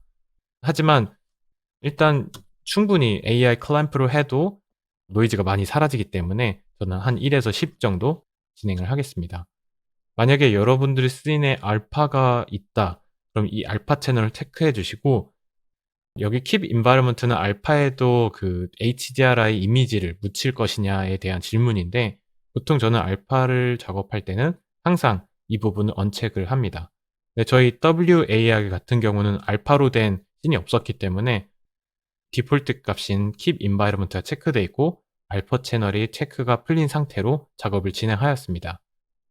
그리고 여기 보시는 샘플 수도 저는 최종 숫자가 1000에서 4000 사이라고 했잖아요. 라이브 뷰어를 본다든지 아니면 로우 샘플로 작업할 때는 64에서 512 사이 정도의 숫자로만 작업을 합니다. 그러다가 이제 최종을 걸기 직전에는 1024, 그리고 이래도 노이즈가 많다, 샘플 수가 더 필요하다, 그러면 곱하기 2, 곱하기 2 이렇게 해서 4000까지 작업을 하기도 합니다. 자, 그럼 지금부터는 시네아포디 파일 이름을 어떻게 하는지, 그리고 이 방대한 씬들을 어떻게 폴더 스트럭처를 이용해 관리하는지에 대해서 자세하게 설명드리겠습니다. 이 부분의 설명이 약간 지루할 수도 있어서 제가 오랜 연구를 해봤어요. 이 부분 어떻게 하면 재밌게 설명할 수 있을까? 근데 이 부분은 재밌게 설명할 수 없습니다. 결론적으로는 이름 가지고 이제 얘기하는 거지만, 여러분들이 진짜 만약에 그런 경험 있잖아요. 뭐 파이널 최종인 줄 알고 계속 최종 붙이는 경험이 있으셨다면, 지금과 같은 파일 네이밍을 배워서 하신다면은 아마 그런 실수를 하시지 않을 겁니다. 그리고 또한 여러분들이 여러 명과 작업을 같이 할 때, 아니면 제가 나중에 옛날에 만들어 놨던 씬을 열어봤을 때 파일 이름만 보고도 그 씬의 정보를 알 수 있도록 이 네이밍은 정말 중요한 과정인데, 제가 그 업계에서 사용하고 있는 그 부분들을 제가 디벨롭해서 여러분들을 위해서 새롭게 만들었고, 그 부분을 지금 이 시간에 알려드리겠습니다. 그러니까 제가 이 정도로 강조하는 거는 중요하기 때문에 여러분이 이번 시간에 확실하게 배우고 앞으로 저희들과 예제를 진행할 때 이름이 이렇기 때문에 이렇게 지어졌구나라고 이해하시면 될 것 같습니다. 자, 그럼 앞에 보시면 제가 샘플로 만들어 놓은 파일 네임이 있습니다. 자, 첫 번째 이렇게 언더바가 있고, 언더바를 기준으로 어떤 기능을 앞에 쪽에서 하는지 하나씩 설명해 드릴게요. 자, 첫 번째 언더바 앞에 WAI는 바로 프로젝트 네임입니다. 여러분들이 진행하시는 프로젝트 이름을 영어로 바꾸시고 그 약자를 사용해서 이렇게 세 글자를 이용해 프로젝트 네임을 하곤 합니다. 그 다음에 이 프로젝트 네임에 사용되는 샷 넘버와 샷 이름이 나오는데, 이 부분부터는 제가 이제 예제로 작성한 걸 함께 보면서 이야기하겠습니다. 지금 저희 실제 WAI에 들어가는 파일 이름들을 이 아래에 배치해서 여러분들과 함께 이 과정을 설명해 드리겠습니다. WAI라고 하고 이렇게 샷 넘버가 나오죠. 저희 샷 넘버는 각 씬에 맞춰서, 그 씬이라는 거는 장소 같은 거죠, 보통. 씬에 맞춰서 네이밍이 시작됩니다. 그래서 1000의 자리랑 100의 자리 숫자들은 바로 이 씬 번호라고 할 수 있습니다. 예를 들어 첫 번째 예시는 이 100번째 씬들은 바로 시리 씬입니다. 그래서 110번이나 뭐 120번, 130번 모두 이쪽이 시리에 관련된 씬이겠구나라고 예측할 수 있는 거죠. 예를 들어서 이 아래에 보시면은 이제 200번대 샷들은 바로 레베토리인 랩실들에 관련된 씬들이 있습니다. 210번 샷은 220번 샷 모두 랩씬으로 되어 있구나라고 추측할 수 있는 거죠. 400번 때는 저희가 터널 샷들을 썼는데, 터널 샷도 뭐 10, 20, 30 이렇게 여러 가지가 있는데 450번 샷은 4만 보더라도 이게 터널에 관련된 거구나라고 알 수 있는 거죠. 그래서 여러분들 다른 작업할 때 이곳에서 이제 씬을 담당한다고 볼 수 있고, 그 씬이 표현하고 있는 이름을 두 글자로 해서 이곳에 씬 네임을 정해 주시면 됩니다. 그 다음에 네 번째 언더바에 나오는 이 롤은 바로 지금 사용하고 있는 파일이 라이팅을 위한 파일인지 아니면 카메라를 위한 파일인지 프리비즈인지 뭐 여러 가지 여러분들이 자유롭게 이 파일이 담당하고 있는 롤을 적어 주시면 됩니다. 그래서 뭐 여러 가지 뭐 프리비즈나 모캡을 동시다발적으로 작업하더라도 결국에 인제 마지막 라이팅을 보시면 '이 라이팅에서 최종 렌더를 걸겠구나.'라고 확인할 수 있는 거죠.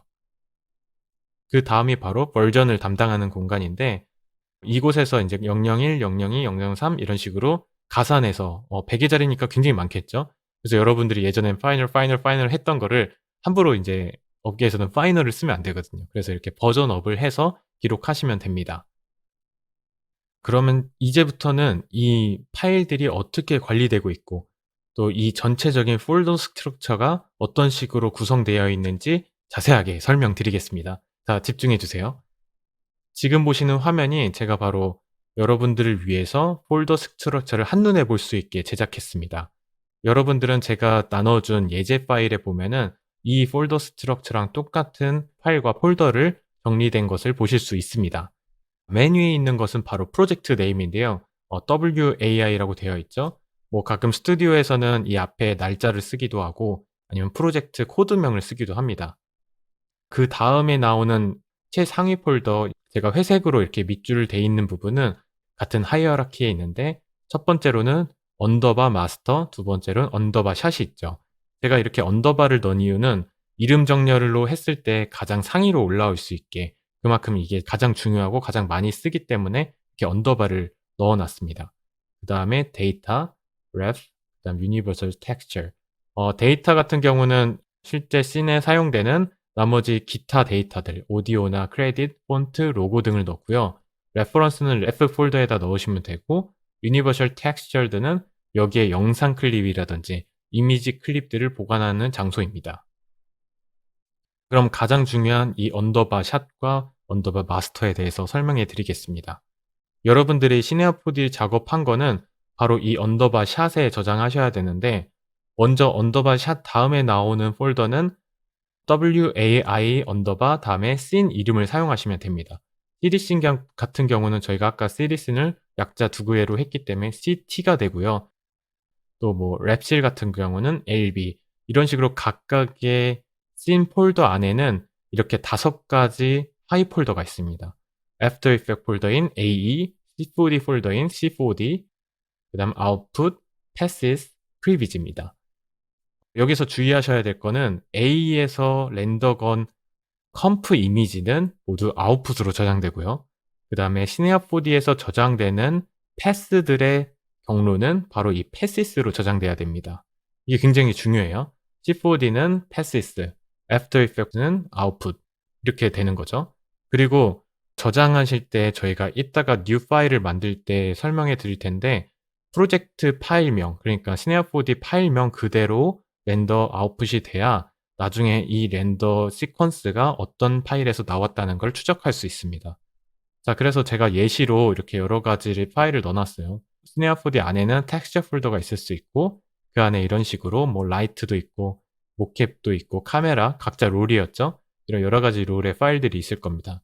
근데 이 중에 이제 라이트 같은 경우가 렌더를 걸게 되면은 이 패시스로 넘어가게 되는 거죠. 그리고 이따 직접 이렇게 타이핑 경로를 하는 게 아니라 저희는 상대 경로를 이용해서 렌더건 이미지를 자동으로 패시스로 들어가게 할 건데 그건 나중에 배우고 일단 이 라이트 버전 001에서 건 거는 바로 패시스 이런 식으로 폴더가 되고 텍스 이름 그다음에 이렇게 패스가 들어가는구나라고 기억해 주시면 됩니다. 그리고 추가적으로 작업하다가 프리비즈를 뽑을 때가 있는데 프리비즈는 바로 mp4로 이쪽으로 시네어포드에서 프리비즈를 뽑을 때는 프리비즈 폴더로 들어가게 되는 겁니다. 이렇게 시네어포드에서 렌더건 패시스를 가지고 애프터 이펙트 컴프를 만들게 됩니다. 그래서 각 씬에 들어가는 컴프는 이 A 폴더에 들어가고 이 A 폴더에서는 저희가 시네어포드에서 렌더건 이 패스들을 불러와서 컴포지링을 하게 되는 겁니다. 뭐 라이트를 넣기도 하고 색 보정도 하고 여러 가지 효과를 넣어서 그냥 최종적으로 컴프가 완료됐을 때는 요 아래 아웃풋 컴프에다가 그 컴프된 내용을 이미지 시퀀스로 저장해 주시면 됩니다. 저희는 보통 PNG 시퀀스로 컴프 데이터를 보관을 하고 마지막에 마스터에서 이제 프로레즈 MOV로 뽑게 되는 겁니다. 그리고 여러분들이 프리뷰를 위해서는 저희는 MP4 파일도 사용하곤 합니다. 자, 그래서 인제 애프터 이펙트에서 각 씬마다 컴프를 해서 아웃풋에 이렇게 데이터를 모으게 되면은 최신 아웃풋 데이터를 카피하셔서 이 마스터 레이리스 아웃풋에 복사하시면 됩니다. 그러면 이 레이리스 아웃풋에서는 마스터 컴프 작업할 때 '아, 여기에 있는 게 가장 최신들이구나.' 그리고 만약에 이곳에서 다른 버전으로 업데이트 됐으면은 예전 버전은 없애 주시고 새로운 버전을 다시 이쪽으로 업데이트해서 가장 최신 버전을 유지시킬 수 있도록 관리해 주시면 됩니다. 이제 여러 씬에서 각각의 아웃풋이 나오게 되면은 마스터 컴프에서 최종 컴프를 진행하게 됩니다. 그래서 마스터 컴프에서는 이렇게 WAI_MT 마스터 컴프의 약자 버전을 쓰게 됩니다.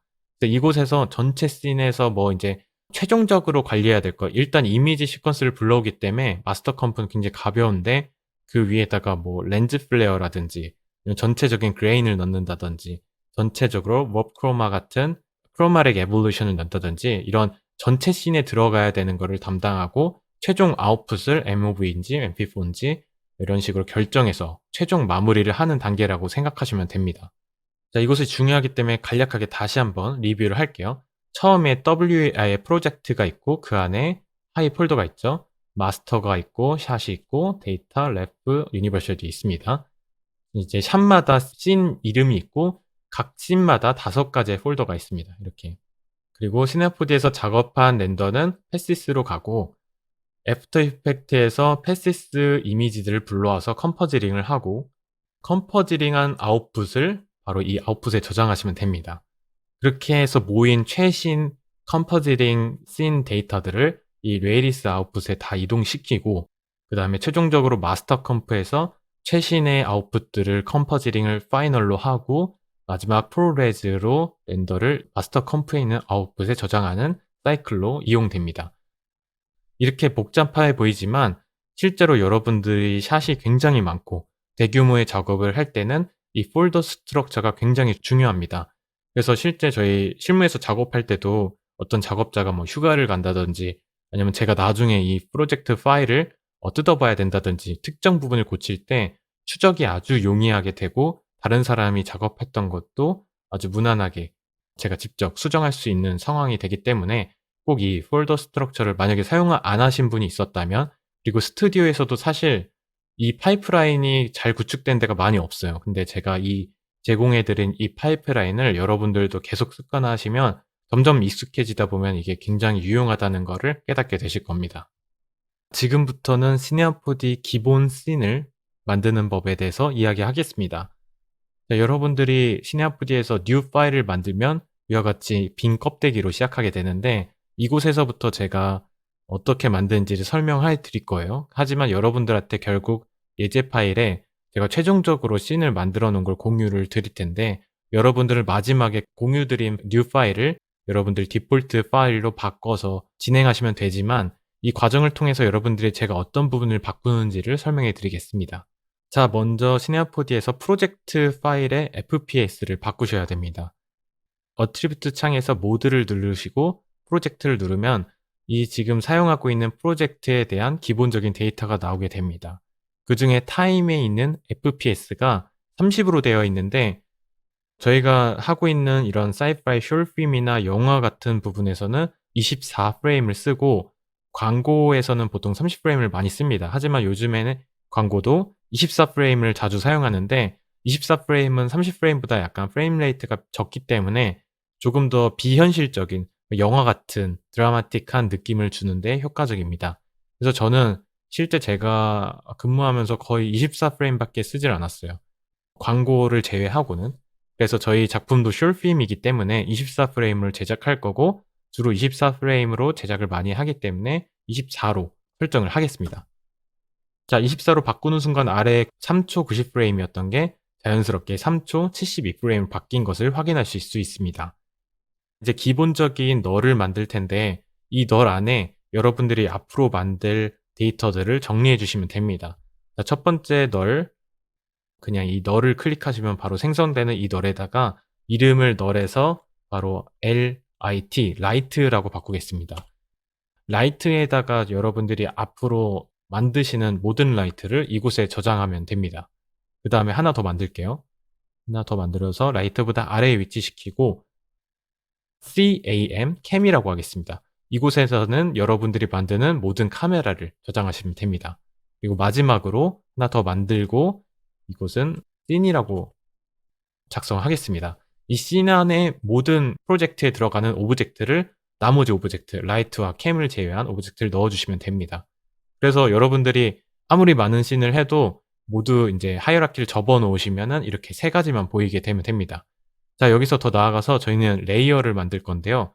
자, 라이트에서 우클릭을 해서 Add to New Layer를 누르게 되면 자연스럽게 레이어가 생기면서 이 라이트 오른쪽에 컬러가 바뀐 걸 볼 수 있습니다.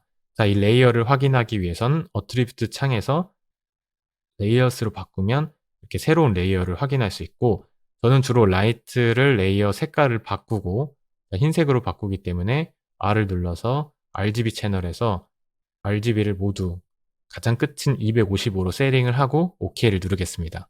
그 다음에 레이어 이름도 동일하게 LIT라고 작성하겠습니다. 자, 나머지 캠과 씬도 만들 건데 이번에는 다른 방식으로 레이어를 만들어 보겠습니다. 자, 컨트롤 키를 누르고 라이트를 드래그해서 아래다 내려놓으시면은 자동적으로 라이트 레이어가 복제가 됩니다. 그 다음에 이제 이곳은 캠 레이어이기 때문에 레이어 색깔을 클릭하셔서 블랙으로 바꾸겠습니다. 모두 맨 왼쪽인 000으로 바꾸고 OK를 하신 다음에 이름도 캠으로 바꾸겠습니다. 그 다음에 이 레이어를 드래그해서 여기 캠에다가 집어 넣으시면 자동적으로 이 레이어가 캠으로 바뀌게 됩니다. 자, 그 다음에 하나 더 복제해보죠. 하나 더 복제하고 이번엔 씬이라고 하겠습니다. 그 다음에 블랙 컬러도 저는 씬은 보통 회색을 사용하기 때문에 255 나누기 2를 하고 탭을 눌러보면은 127이 255 나누기 2, 그러니까 중간값이 127이 회색이겠구나. 그래서 회색을 복사 붙여넣기 해서 OK를 누르겠습니다. 그리고 이 씬 레이어 컬러도 역시 씬 오브젝트에 연결을 시키겠습니다. 자, 이렇게 레이어 3개를 바로 널과 똑같이 제작을 하였는데요. 저는 여기서 주로 텍스처 레이어도 하나 더 만들어요. 그래서 이 중에 하나를 선택해서 또 컨트롤 드래그 하시고 이름은 텍스처인 TEX로 작성하시고 이번에는 노란색으로 하겠습니다. R과 G 값 빼고 나머지 B를 0으로 바꾸시면 완전 옐로우가 됩니다. 자, 이렇게 하고 기본적인 레이어 정리가 끝났습니다. 그리고 저희가 처음에 프로젝트도 FPS를 24로 바꾸셨죠. 자, 그 다음에는 렌더 세팅에 가서 옵테인 렌더 세팅을 저희가 함께 했잖아요. 이번에는 시니어포디 기본 렌더 세팅에서 이 씬의 기본 저장하는 방법, 그리고 아까 저희가 폴더 스트럭처에서 자동으로 이 프로젝트 이름대로 렌더가 시퀀스가 저장되는 방법에 대해서 이야기하겠습니다. 여러분들에게 리마인드를 하기 위해서 이쪽에 보면은 아까 말했던 폴더 스트럭처를 다시 배치해 놨고, 그 다음에 이 우측에 저희가 아까 방금 만든 널이 어떤 식으로 사용되는지 예시로 넣어 놨습니다. 자, 이렇게 하이어라키를 다 접으면은 아까 처음 저희가 작성했던 요거와 똑같죠. 그래서 라이트 안에는 이렇게 모든 라이트와 HDR 이미지가 있고, 그리고 캠 부분에는 캠에서는 카메라를 담당하는 부분이 있고요. 그 다음 나머지 모든 파일을 씬에다가 넣어주시면 됩니다. 제가 여기 커닝 페이퍼로 약간의 데이터를 저장해 놨어요. 그래서 여러분들한테는 자연스럽게 설명을 하겠습니다. 그리고 기본적인 시네마 렌더 세팅을 할 텐데 저희 레이아웃에서 위측 상단에 필름 모양 안에 톱니바퀴가 있는 아이콘을 클릭하면은 이와 같이 기본적인 렌더 세팅이 디폴트 값이 열리게 될 텐데, 여러분들은 이제 옥테인 렌더러를 주로 사용할 거기 때문에 가장 먼저 해야 될 거는 렌더러를 스탠다드에서 옥테인 렌더러로 바꿔주셔야 합니다. 그 다음에 저희가 최종적으로 작업하는 레졸루션이 제가 2560에 1440 QHD 사이즈인데, QHD 사이즈를 작성하기 위해서 여기 락 레이시오를 클릭하겠습니다. width를 제가 하나만 바꿔도 같은 비율로 그 높이도 같이 자동으로 조정이 됩니다. 그 다음에 바꿀 게 바로 이곳에 프레임 레이트를 30에서 24로 바꿔주셔야 합니다. 저희가 프로젝트의 FPS도 24로 바꿨잖아요. 그래서 이 1프레임이 똑같이 1프레임으로 저장되기 위해서는 같이 항상 프로젝트 FPS와 프레임 레이트를 맞춰 주셔야 합니다. 자, 그다음으로는 저희가 세이브 탭으로 이동하겠습니다. 자, 세이브 탭으로 가셔서 세이브를 어떻게 할 건지 이곳에 타이핑을 하셔야 되는데, 그동안 여러분들이 이 폴더를 눌러서 어딘가에 장소를 정했다면은 그건 바로 절대 경로로 저장이 됩니다. 절대 경로는 프로젝트 파일 기준으로 렌더 시퀀스가 저장되는 게 아니라 여러분들의 워크스테이션, 컴퓨터의 어느 위치에 딱 저장하기 때문에 D 드라이브나 C 드라이브 이런 식으로 시작하겠죠. 근데 이거의 문제점은 다른 사람이 여러분들의 씬을 받아서 아니면 렌더팜에서 렌더를 걸 때 오류가 날 수 있습니다. 그래서 이 프로젝트 파일을 기준으로 해서 저장을 해라, 이런 걸 바로 상대 경로라고 하는데, 제가 상대 경로를 하는 법을 알려드리겠습니다. 잠시 저희가 아까 알려드렸던 폴더 스트럭처를 보시죠. 자, 지금이 예를 들어서 WAI 100번대 이 라이트 버전 1번 샷이다, 이런 경우는 이 파일이 이 패시스로 저장시켜야 됩니다. 이 파일을 패시스에 저장하기 위해서는 우선 이 파일이 뒤로 가서 이 상위 폴더인 WAI_3로 가야 됩니다. 그럼 상위 폴더로 이동하는 방법이 바로 이곳에 점점을 타이핑하시고 슬래시를 누르시면은 점점 슬래시가 바로 파일 기준에서 상위 폴더로 이동한다라는 말입니다. 그럼 WACT가 되겠죠. 그 다음에 패시스로 가야 되니까 이곳에 바로 패시스를 타이핑하시면 됩니다. 그 다음 슬래시를 하면은 패시스 폴더로 들어간 거죠. 그 다음에 여러분들이 아까 말했듯이 프로젝트 이름과 렌더 패시스 이름이 똑같아야 나중에 추적하기 편하거든요. 그래서 이 똑같은 네이밍을 하기 위해서 이곳에 스냅4D 이름을 쓰셔야 되는데, 그냥 타이핑하면 이제 그 프로젝트 아니고 다른 프로젝트에서 이걸 똑같이 불렀을 때 이름이 제대로 상대적으로 이동이 되지 않기 때문에 이곳에서 토큰이라는 걸 쓰겠습니다. 토큰은 시네오포드에 사용되는 이름들을 불러오는 기능인데, 이곳에 토큰을 사용하기 위해서는 이 폴더 오른쪽에 있는 작은 화살표를 클릭해 주시면 됩니다. 자, 화살표를 클릭하고 여기 아래쪽에 보면 프로젝트 네임이라고 있을 거예요. 프로젝트 네임을 클릭해 보면은 자동적으로 달러 사인하고 PRJ가 입력됩니다. 달러 사인 PRJ는 저는 이거 굉장히 많이 써서 지금 외워서 사용하고 있어요. 자, 그러면은 이곳에 폴더를 만들 거기 때문에 슬러시로 또 닫아줍니다. 이렇게 되면은 지금 동작하고 있는 이 C4D 파일에 폴더를 만들게 되는 겁니다. 예를 들어 abc.c4d였으면 abc라는 폴더를 만들게 되는 거죠. 자, 이곳에 그 다음에 저희는 takes를 쓸 건데, 그러니까 이 한 파일 안에서도 여러 가지를 동시에 뽑기 위해선 takes를 쓸 때가 많거든요. 예를 들어 카메라 1번, 카메라 2번 takes, 3번 takes 이렇게 쓸 때도 있고, takes가 없게 할 때도 있는데, 그렇게 takes를 활용해서 폴더를 만드는 게 이 프로젝트 안에 takes 이름을 들어가야 됩니다. 자, 그래서 takes로 가보시면은 기본적으로 여러분들이 takes를 작성하지 않았을 땐 이렇게 메인으로 되어 있습니다.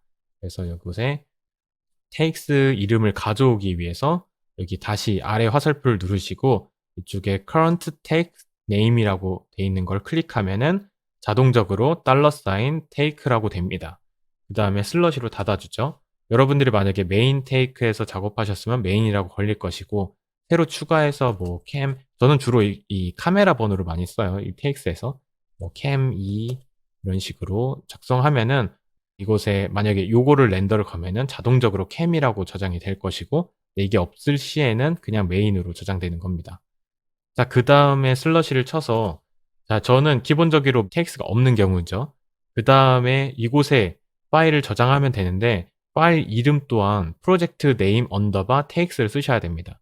자, 그럼 한번 그냥 타이핑을 해볼까요? 달러 사인하고 PRJ 언더바 달러 사인 take 이렇게 작성하시면, 다시 한번 보죠. 시네아포디 이거 기준으로 여기서 상위 폴더로 가라 점점 슬래시, 그 다음에 패시스로 들어가라, 그 다음에 지금 프로젝트 이름과 똑같은 폴더를 만들어라, 그 다음에 take 폴더를 만들고 그 안에 저장할 건데, 저장할 때 프로젝트 take 프로젝트 네임 언더바 take 이름 메인이죠. 언더바 그 다음에 아마 이제 이 뒤에는 각자 담당하는 패스들의 이름이 저장됩니다.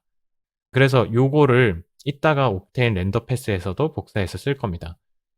그 다음에 이 세이브 탭에서는 저는 뷰티 백업용으로 자주 사용해요. 결과적으로는 옥테인 렌더 패스에서 모든 패스들을 뽑을 건데, 이 세이브 탭에서는 그냥 png로 프리뷰용으로 자주 사용합니다. 그래서 포맷을 TIF가 아니라 저는 png로 바꾸겠습니다. 그 다음에 depth도 저는 png 작업할 땐 항상 8비트가 아니라 16비트로 바꿔서 작업합니다. 자, 그 다음에 세이브 탭이 끝났으면 이제 옥테인 렌더 세팅을 하겠습니다. 옥테인 렌더러 탭을 눌러보시면 여기에 새로운 옥테인 렌더 관련된 씬 셋업이 있습니다. 자, 이곳에서 다른 거는 건너뛰고 렌더 AOV 그룹으로 가시면 됩니다. 이곳에 아까 저장한 세이브 탑에 있었던 이 경로를 복사하셔서 옥테인 렌더러에도 똑같이 붙여 넣어주세요. 그 다음에 이네이블을 클릭하면 이제 옥테인 렌더러도 똑같은 이름으로 상대 경로로 저장될 거고 그 뒤에 마지막에 패스 이름들이 붙어서 저장될 겁니다. 그리고 확인해야 될 게 세이브 탭을 다시 가셔서 이게 자동적으로 이네이블을 키는 순간 여기 세이브 탭에 멀티패스 이미지가 체크가 되는데 옥테인 렌더러에서 멀티패스를 따로 뽑기 때문에 이곳에서는 세이브를 빼주시면 됩니다. 이게 체크되어 있으면 나중에 렌더팜 같은 거 할 때 이것 때문에 약간 오류 날 때가 있어서 저는 항상 이곳에 꺼두고 저장합니다. 자, 그리고 저희가 작업할 건 PNG 작업을 하게 될 거예요. 그리고 조금 있다가 PNG랑 EXR ASYS 셋업이 무엇인지 간단하게 비교하고 저희가 왜 PNG 파이프라인으로 이 작업을 했는지도 간략하게 설명해 드릴 텐데 우선 여기서는 일단 저희가 PNG 셋업하는 법을 알려드리겠습니다. 이 상태에서 포맷을 EXR 옥테인이 아닌 PNG로 바꿔주시면 됩니다. 그 다음에 저는 이곳에서 항상 세이브 뷰리를 체크하고 그 다음에 폴더스를 체크해서 각각 패스들이 각각의 폴더를 만들어 저장을 시키고 그렇게 해야지만 나중에 애프터 이펙트에서 패스들을 불러올 때 폴더를 바로 불러오면 시퀀스로 불러오기 때문입니다. 자, 그리고 디노이즈드 뷰리를 클릭하면은 디노이즈된 뷰티가 기본적으로 뽑히게 됩니다. 디노이즈 뷰리가 만약에 저희가 샘플 수가 적은 경우에는 이렇게 얼룩처럼 노이즈가 바뀔 때가 있는데 그럴 때는 저는 세이브 뷰리를 활용하기 때문에 보통 이렇게 같이 체크해 둡니다. 그리고 여러분들이 나중에 렌더 패스를 뽑고 싶다 그럴 때는 렌더 AOV 매니저를 가셔서 이곳에서 여러분들이 원하는 패스들을 뽑으시면 되는데 뭐 예를 들어 AO 패스라든지 더블 클릭하면 됩니다. 네, GDEPS 패스도 자주 뽑죠. 포스트 프로세스 이런 식으로 추가적으로 하면은 원하시는 패스들이 폴더를 만들어서 시퀀스로 저장되게 됩니다.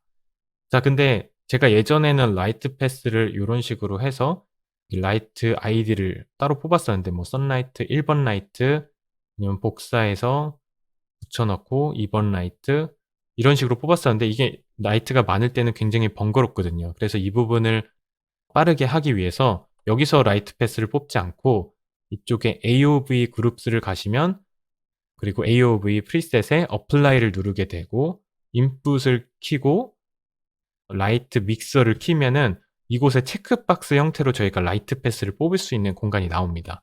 그래서 여러분들이 만약에 1번 아이디, 2번 아이디 라이트를 뽑고 싶다. 그럼 나머지를 체크를 풀어주시면 됩니다. 자, 이곳이 하는 역할이 또 있는데 이렇게 패스를 따로따로 뽑아주기도 하고 그 패스들을 후반에서 또 약간 변형해서 합쳐서 블렌드 해주는 기능도 있습니다. 그렇기 때문에 이 이름이 라이트 믹서인 거고요. 만약에 여러분이 1번 라이트가 2번 라이트보다 2배 정도 세게 하고 싶다. 이렇게 하고 렌더 패스를 뽑으면 기본적으로 1번 라이트와 2번 라이트는 정상적으로 뽑히고 그 다음 블렌드라고 해서 이제 아웃이라는 폴더에 두 가지가 섞인 1번이 2배로 세게 된 블렌드된 라이트 패스도 추가적으로 뽑히게 됩니다. 저는 이걸 실제로 자주 사용하진 않았고 굉장히 어두운 라이트가 있으면 이곳에서 부스트업을 해서 그 블렌드를 뽑으면 나중에 후반에서 살짝 더 살릴 수도 있겠죠. 마음이 바뀌어서 좀 후반에서 만지고 싶을 때. 근데 저는 자주 사용하진 않아 봤어요. 주로 여기서는 이제 아이디를 체크해서 뽑기 위해서 사용하고 있습니다. 자, 이렇게 하면은 기본적인 저희 PNG 파이프라인의 렌더 셋팅이 완료되었습니다. 그래서 저는 이 이름도 WAI 콜로소 PNG 이런 식으로 바꿔서 저장할 수 있고요. 그리고 여러분들이 이걸 자주 사용한다. 그럼 렌더 세팅, 세이브 프리셋하고 다른 프로젝트에서 불러오실 수도 있습니다. 근데 저희가 이따가 뉴 파일을 제공해 드릴 텐데 그럼 뉴 파일을 제공해 드리기 이전에 제가 왜 PNG를 사용했는지 간략하게 설명드리겠습니다. PNG와 EXR ASYS의 차이점을 제가 간략하게 설명드리겠습니다. 자, 이곳에 보면은 가장 위에 이쁜 컬러 테이블이 있죠. 그리고 이 파란색 계열의 이 세모가 바로 PNG 보통 인제 sRGB나 렉709이 담당하는 컬러 영역이고, 그리고 이 주황색으로 된 부분 EXR에서 ASYS가 담당할 수 있는 더 넓은 범위입니다. 그래서 보통 PNG로 작업한다 하면은 8비트에서 16비트까지 가능하거든요. 그래서 8비트 작업, 16비트 작업이라고 하고, 그다음에 EXR 리니어 워크플로우, 뭐 ASYS, OICO 이런 식으로 이야기하는 게 바로 ASYS 작업이라고 이야기할 수 있습니다. 일단 무조건 뭐 컬러 범위를 많이 담는다고 좋은 건 아니고, 물론 더 적은 컬러로 작업하더라도 어떻게 하면 손실을 줄일 수 있는지에 대해서도 살짝 얘기해 드리면, 일단 기본적으로 비교했을 때 PNG가 색 스펙트럼이 적습니다. 그러니까 그 더 작은 범위의 색을 3D에서 뽑을 수 있는 거죠. ASYS, EXR 같은 경우는 훨씬 이렇게 넓게 돼 있습니다. 이거는 이제 3D에서 저희가 렌더를 뽑을 때 그 데이터가 갖고 있는 색의 범위인 거고, 결국에는 애프터 이펙트에서 컴포지링을 할 때는 그 결과를 또 sRGB나 렉709으로 이렇게 압축을 다시 하거든요. 그래서 후반에서 더 많은 스펙트럼의 컬러를 얼마나 자유자재로 조정할 건지가 가장 큰 차이점입니다. 대신에 PNG 같은 경우에는 일단 그만큼 데이터를 적게 갖고 있기 때문에 용량이 적고, 그리고 그 데이터 자체가 가벼워서 작업 속도가 후반에서 이펙트를 넣고 레이어를 쌓을 때 훨씬 빠릅니다. 하지만 ASYS 같은 경우는 그만큼 실제 물리 기반의 색에 가깝게 계산된 결과입니다. 그래서 특히 라이트를 여러 개 때리면은 이 라이트끼리 합쳐서 sRGB나 렉709 작업에서는 하얗게 타는 현상이 있는데, 리니어 워크플로우 ASYS 작업에서는 실제 저희가 물리 기반에 가까운 색깔 그 믹스가 3D에서 렌더를 걸 수 있습니다. 일단 PNG 자체는 후보정이 편하고, 그 렌더 그 하는 방법도 굉장히 심플합니다. 그리고 ASYS의 경우에는 렌더 이후에도 후반에서 색 손실 없이 작업이 가능하다는 거죠. 그래서 3D에서 어느 정도의 그 라이팅 셋업을 하고 애프터 이펙트로 옮기면 애프터 이펙트에서 하이라이트 부분도 살리고 블랙 부분도 최대한 살려서 작업할 수 있습니다. 그리고 결정적으로 PNG 작업을 하게 되면 PNG에서는 그만큼 색 스펙트럼을 많이 가져가지 못하기 때문에 애프터 이펙트에서 후반 보정을 할 때 손실이 생기게 됩니다. 그리고 ASYS는 저희가 리니어 워크플로우 EXR 여러 가지 컬러가 난무했었는데, 그걸 하나로 합쳐서 이제 앞으로 ASYS라고 이름을 짓고 이게 표준 규격처럼 사용하기로 약속했던 데이터입니다. 그래서 리니어 워크플로우에서 인제 표준이 될 것이고, 앞으로 여러분들이 리니어 작업을 하게 될 거다. 그럴 때는 ASYS를 공부해서 하시면 됩니다. 그래서 인제 이런 PNG 같은 경우에 후반 보정의 손실을 적게 하기 위해서는 렌더 이전에 손실이 없는지 체크를 해서 넘기면 됩니다.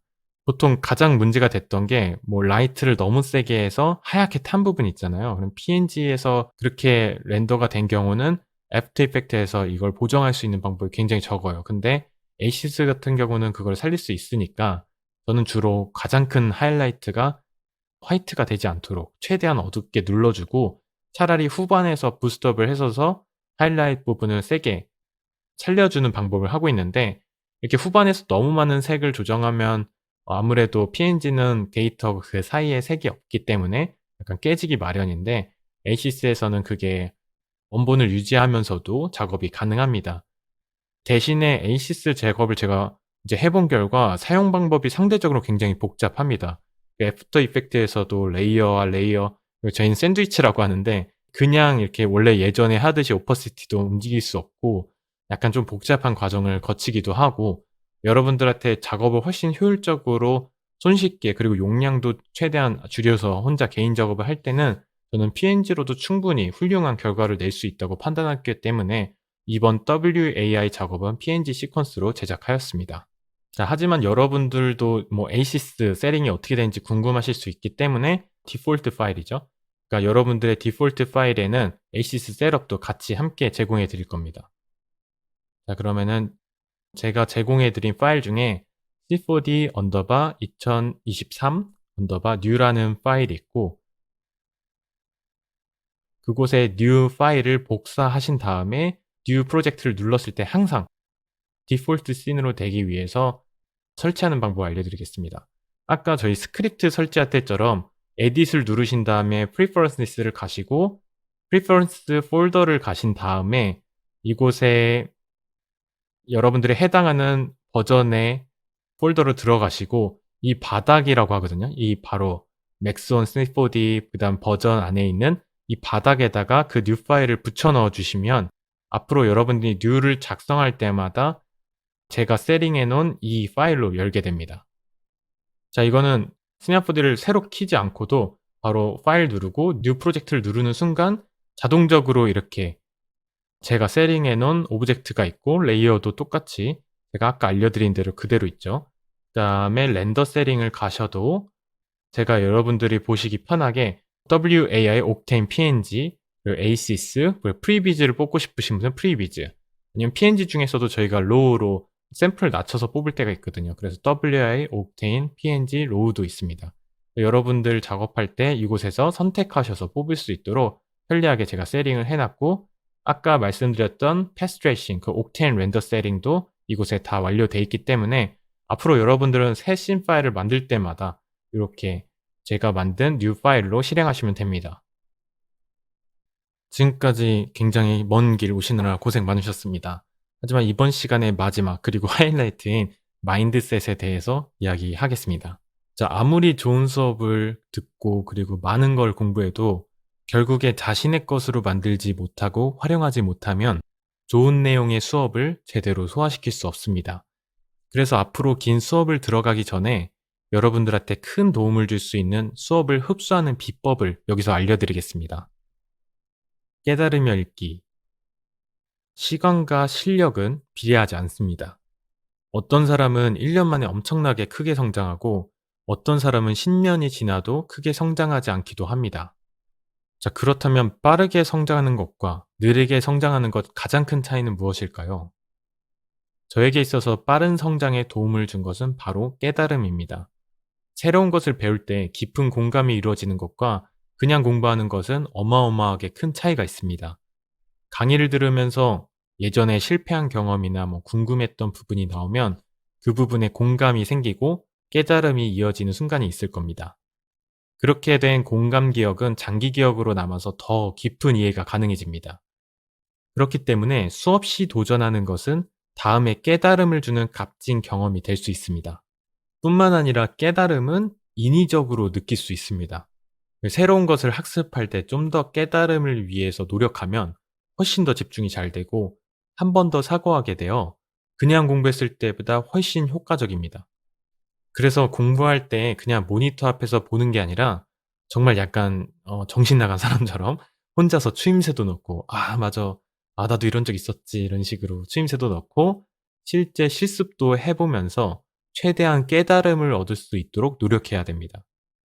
저는 실제 이와 같은 방법으로 마치 내 이야기처럼 강의를 들었고 바로바로 시나프지 창을 켜서 체득한 경험들은 지금까지도 깊이 있는 학습이 되었습니다. 자극을 실행에 옮기는 습관. 자, 이렇게 깨달음을 통해서 얻은 자극은 꼭 나만의 계획과 실행에 옮겨야지만 비로소 내 것이 될 수 있습니다. 저희 수업은 이렇게 여러분들에게 지속적인 실행을 할 수 있도록 섹션별로 실습을 만들어 학습하고 깨달은 내용을 직접 체험하는 시간이 있습니다. 여러분들은 실습을 통해서 수업 속의 내용이 자신의 경험이 지속적으로 바꿔줘야지 훨씬 더 강하게 이해가 될 것입니다. 그러니까 실습을 여러분들이 적극적으로 참여하면서 모두 흡수하셔야 합니다. 자, 그리고 마지막으로 문화 속에 들어가기. 자, 깨달음으로 단단해진 지식이 생기고 실행에 옮겨서 자신의 것이 생기면 어떤 게 더 필요할까요? 자신의 작품과 경험으로도 만족스러운 결과가 나오지 않을 때 정말 지치고 더 이상 성장하기 힘들 것 같은 한계를 느끼게 됩니다. 이를 넘어서기 위해서는 바로 문화 속에 들어가야 합니다. 저의 경우는 제 친구들한테 제가 모션 그래픽을 계속 추천했고 함께 같이 공모전도 하고 경험하면서 서로 긍정적인 자극을 지속해서 주었고 누군가 만약에 친구 중에 누가 나태해졌을 때 다른 친구들이 끌어올려줘서 혼자서 성장할 때보다 훨씬 단단하게 성장할 수 있었습니다. 이런 교류를 더 만들기 위해서 저는 스네어포디 유저 그룹 커뮤니티를 활동하면서 그리고 운영자까지 경험하면서 더 많은 사람들로부터 큰 자극과 도움을 받았습니다.